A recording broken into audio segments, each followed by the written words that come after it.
Good morning, happy Friday, and welcome back to the NOFO Life Show, where I, Sunita, along with my co-host Tracy, we hop on every Friday and talk about everything North Fork. Today we are featuring the Peconic Bay Medical Center, which is located in Riverhead, and they have recently made a whole bunch of upgrades, and we can't wait to hear all about what they offer and what's new there. But first, the weather report. It's cool. It's cold. As some of you who follow me may know, I've been away in sunny Florida for a couple of weeks, so it's kind of been a little bit of a adjustment to come back. It's definitely winter in my mind, although today seems mild for a winter day. I saw some polar bears swimming and plunging near me, which I totally wasn't ready for, but I look forward to finding the courage actually to jump back in again.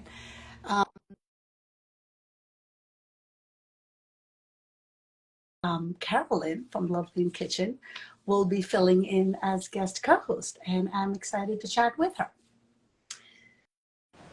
Good morning, Amy. How are you? Great. Good morning. Can you hear me okay? Yes, we can. Well, it's lovely to meet you. Lovely to meet you as well. Yes. Are you loving this cold weather? Are you a cold weather person? I'm an all-weather person. Oh. It really works for me because just about when I'm like done with whatever the weather is, it changes, and so I'm good with that. And November was actually really beautiful, wasn't it? Very mild. Very mild, and the November sunsets have been better than the summer sunsets, and I think they always are. I just forget. So I'm pleasantly surprised when November comes. And did it feel like to you like the trees held on to their leaves a little longer and they were extra beautiful? I feel like thick season was delayed, which is a treat. Yes, I definitely think it was summer much longer. In fact, I feel like there almost were a couple of 80-degree days in between, and we were like, what's going on, you know? Yeah. And like I said, I was in Florida for a couple of weeks, and it's beautiful, but at the same time, I would miss the seasons if I lived someplace else. So I totally understand, enjoying every season there is here. Agreed. I'm waiting. I see Carolyn trying to hop on. As I mentioned before, Tracy, my regular co-host, is away in Mexico enjoying some sunny days with Tilly. And so Carolyn agreed to jump in and hop on as co-host. Good morning, Carolyn. How Good morning, are you? Sunita. This Hi, is Amy. so exciting. Good morning. It's so fun. I love what you do here. Thanks for having me. Of Happy course. to co-host anytime. Of Anytime.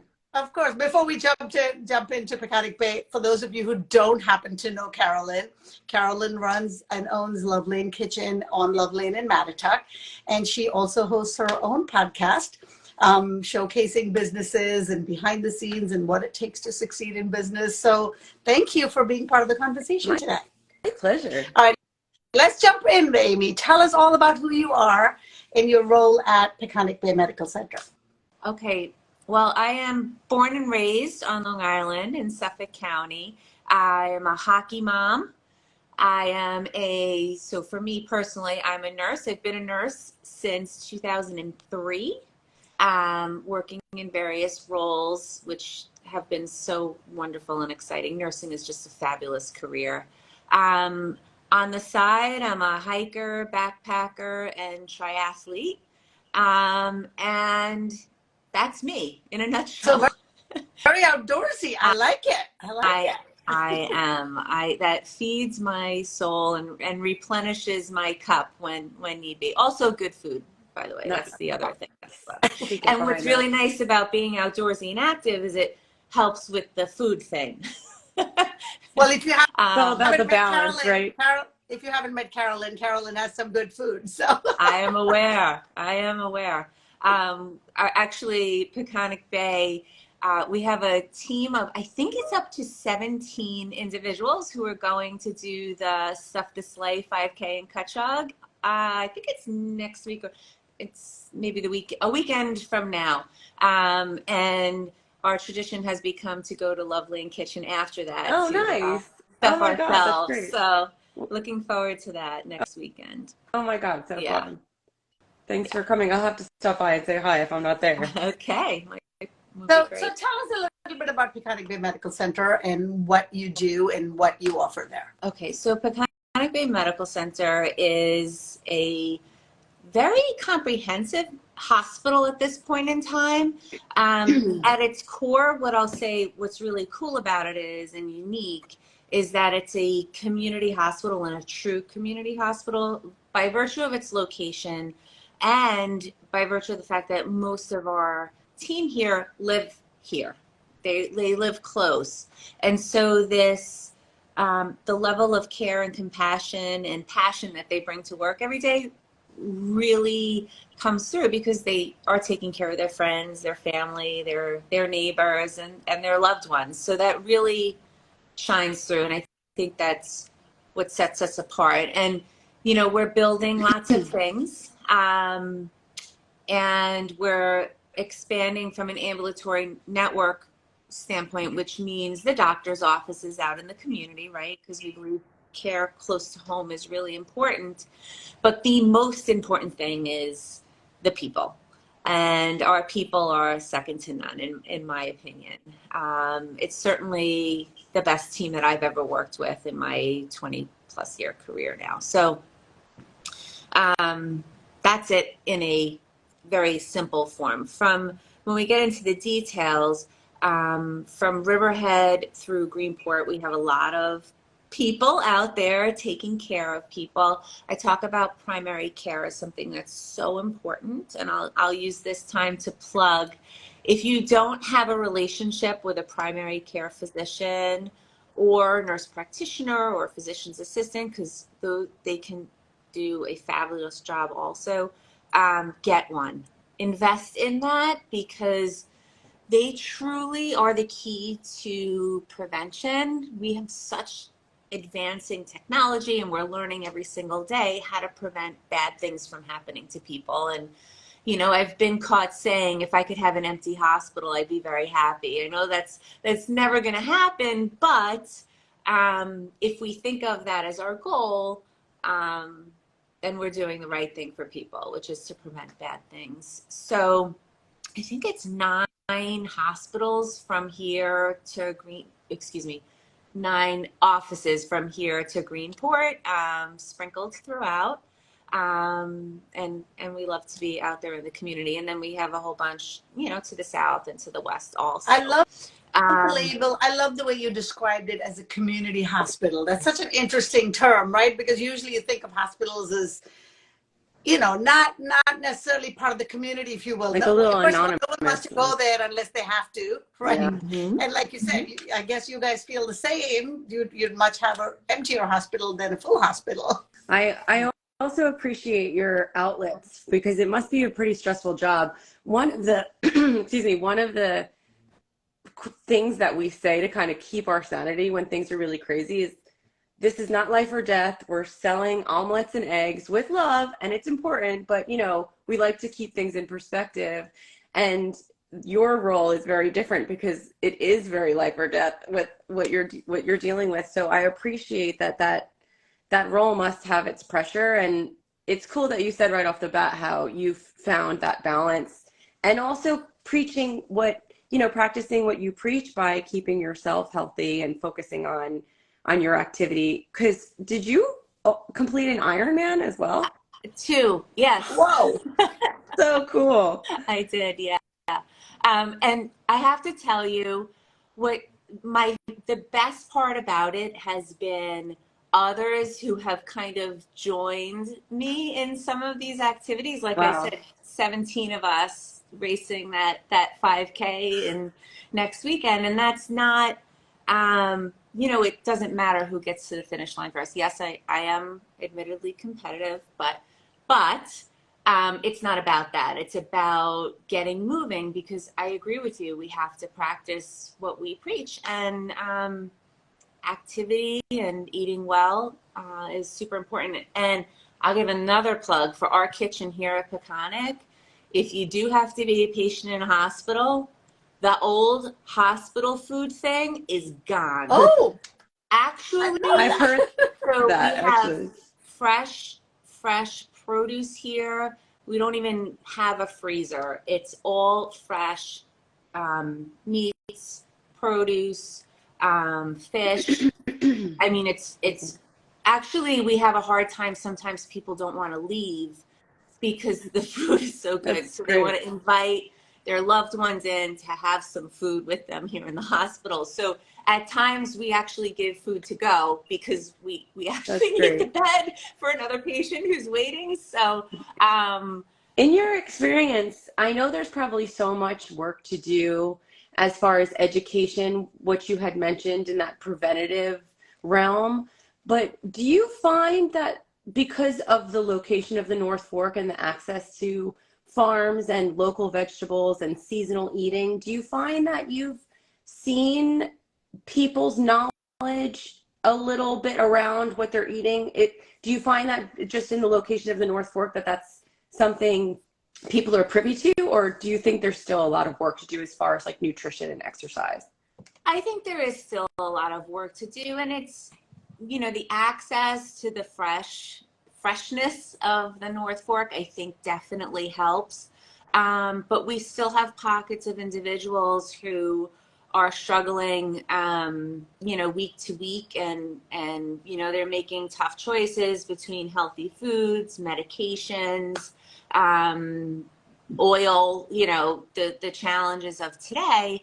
And so we really try to partner with organizations such as CAST on the North Fork and others in Riverhead here and all over our market to help to figure out how to make it easier for people to access the healthy. So there's definitely work to do. I think the folks on the North Fork definitely appreciate what we have at our fingertips locally, though, for sure. I know that you also are opening and developing a pretty robust cardiac unit, and that is something that the North Fork community would have had to travel really to, I guess, what would it be, maybe Stony Brook, until you guys started to really, now if someone has a heart attack, God forbid, which I know you are aiming for the preventative side of that, but they can just be right in Riverhead and have the care there. So time is brain, time is heart muscle, time is body, if you will. So thanks for that question. It's so important. So I am super proud. My first job here when I arrived in December of 2015 was to help to design our Corey Critical Care Pavilion and our Canis Regional Heart Center. Yeah. And Dr. Katz is awesome too. So we designed this and we opened it in October of 2017. Last year, that Canis Regional Heart Center was top 100 in the country for coronary intervention. And what that means is going into the heart vessels and opening them up so you have, good flow in the heart. That makes us feel really, really good. So not only do you have access to a place close, and if you're having a heart attack, from the time that we hear from your volunteer ambulance people, and by the way, if you see them, thank them, because they get up at 3 o'clock in the morning to drive you here. It's unbelievable. It's God's work, really. From the time we hear from them to the time we open up the vessel is somewhere around 70 minutes. Think about that. Wow. You're having chest pain or you collapse because you're having a heart attack. Your pain is relieved and your vessel is open in a little over an hour. That is top care. And so not only can we do that, but we're doing it really, really well because we're a top 100 in the country. So that makes us feel really, really good. Now back to the preventative part. We recently invested in a cardiac CAT scanner. Now, if you've ever had any imaging, like you go for an x-ray, you go for a CAT scan, it's like sit still, right? Don't move. Take a deep breath. Hold it. Okay, you can let it go. Well, if you think about trying to image the heart, it doesn't sit still, right? You can't say, okay, heart, hold your breath, right? The heart's going to beat. We need that to live. So we have a CAT scanner that's so fast that it can take images of the heart. So it's like this insanely amazing technology. Best machine east of the Mississippi, according to Dr. Katz and the cardiac team, which I love. So now we're able, so if somebody has family history or if their cholesterol is high, we can look and see if there's any plaque in there. And there's two kinds. There's hard plaque, calcium, and the way I explain it is like it can build up and it can cause trouble in the vessel, but it generally will not break off. And then there's soft plaque, and that stuff is really dangerous because that can break off pretty easily and cause a problem. And that has a lot to do with genetics.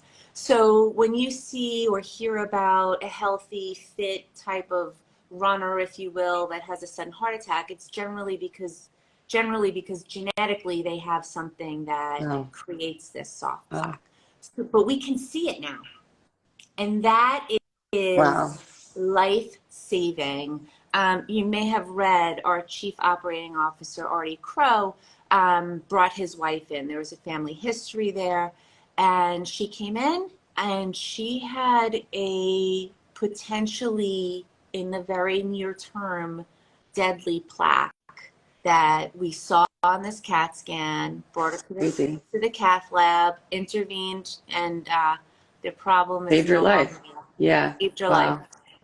So is this like a preventative test that you think people should be taking?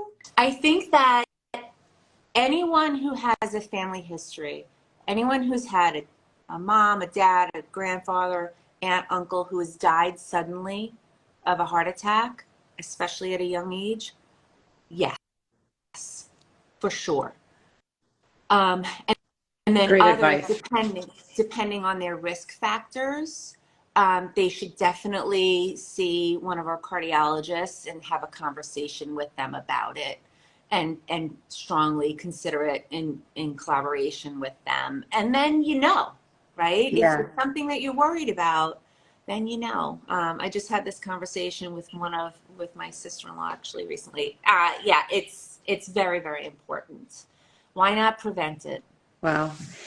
So many times in business and in organizations, the people kind of at the top sometimes have this little disconnect. I don't know if you've ever noticed that, like especially in corporate, they're so far removed from like the boots on the ground.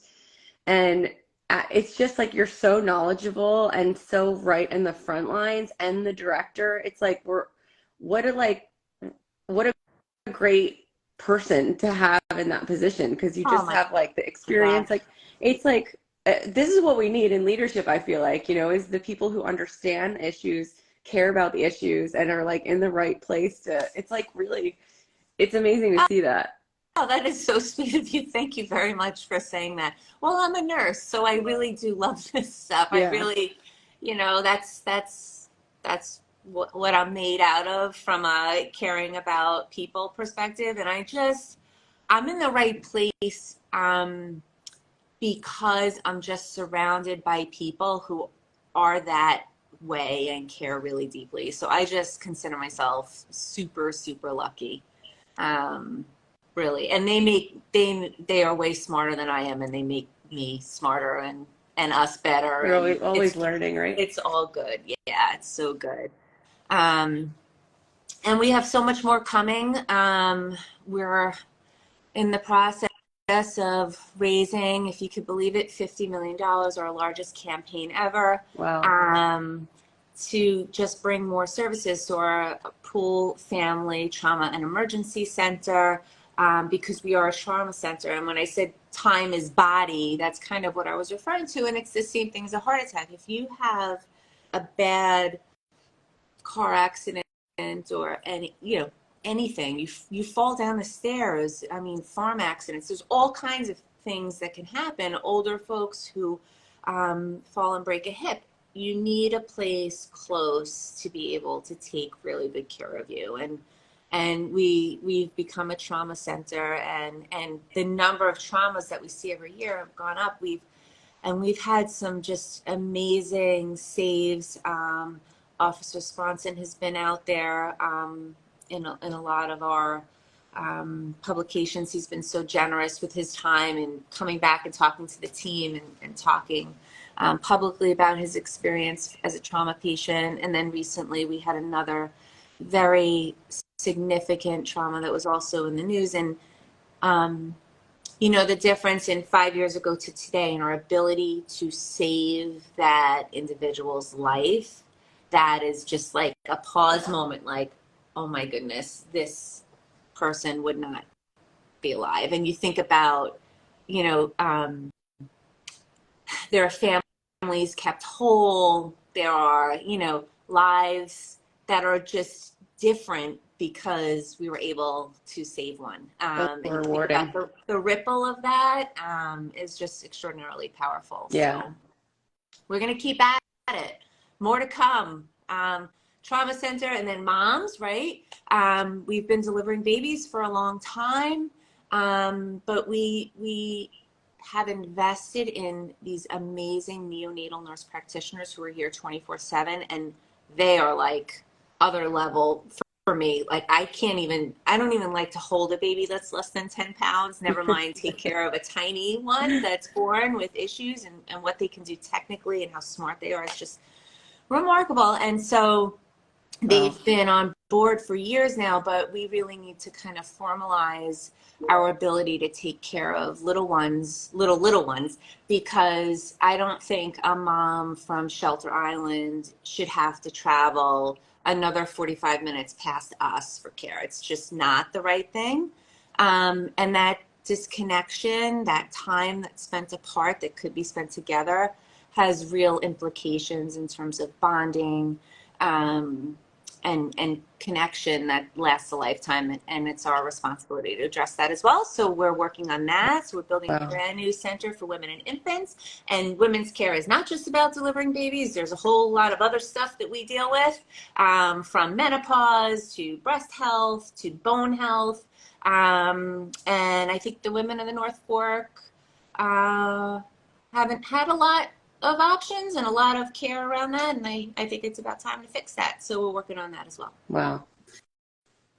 It's so comforting for those of us who've been here long enough to watch the growth and the expansion. And it really, the only word I can use is it's comforting to know that there is good care close by, because it used to be, and I'm getting a little choked up as you're talking about the cardiac unit, because my in-laws used to live here in South Hold 20 years ago, and my mother-in-law ended up having a massive heart attack, and then ended up, going towards Greenport, and then had to be transported all the way to Stony Brook.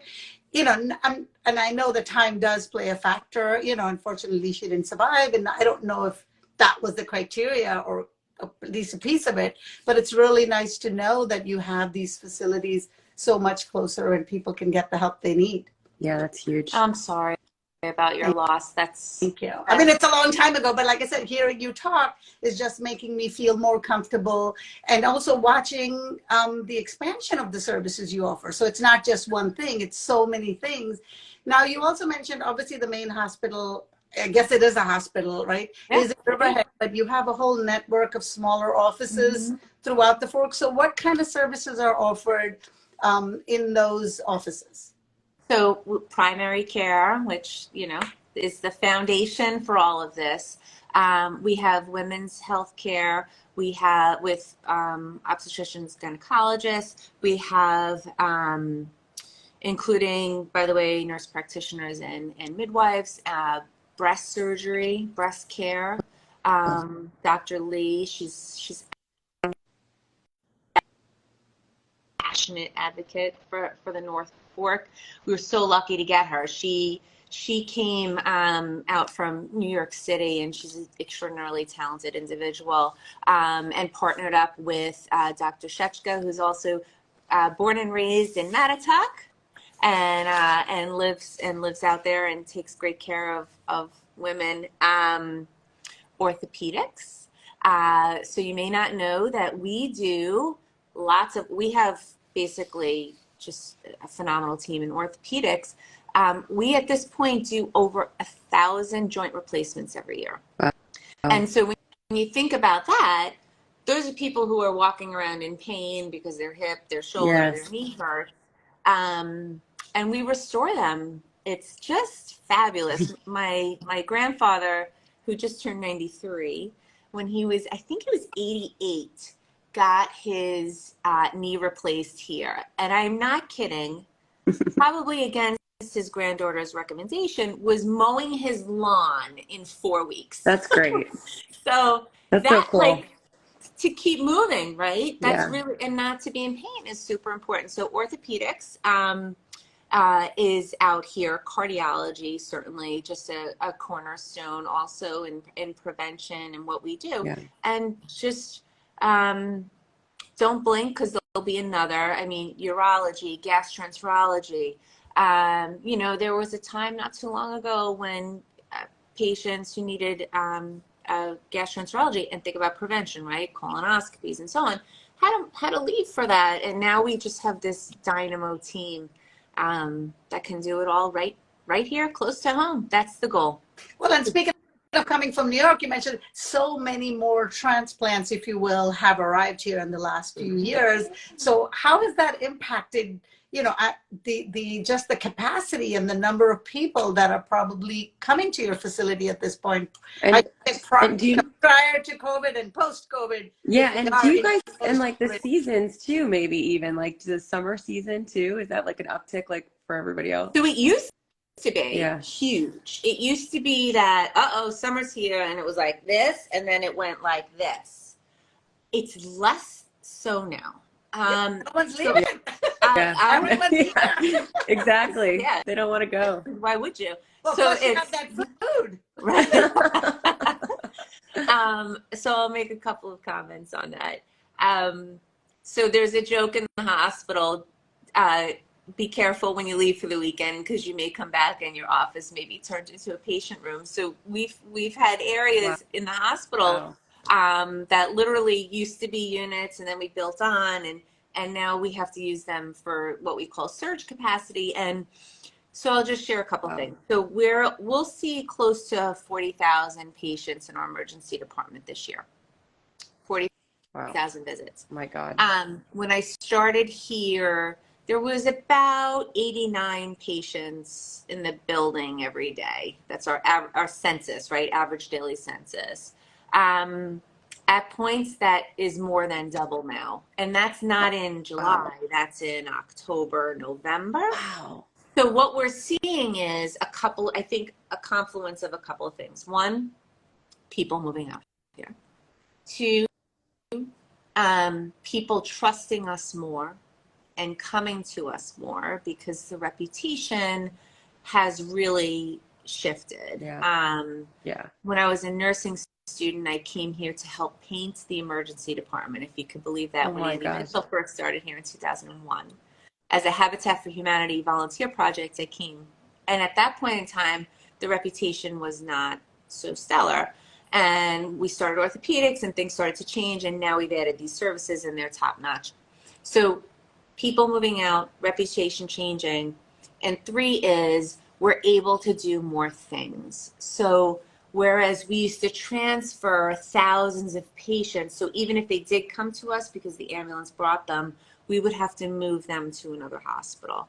That is no longer the case majority of the time. And every day we're looking, okay, who are we not able to care for here, and how do we address that? And that's our approach to just continuing to be the place for this community, because essentially we're it from a capability standpoint, and we take that responsibility very, very seriously.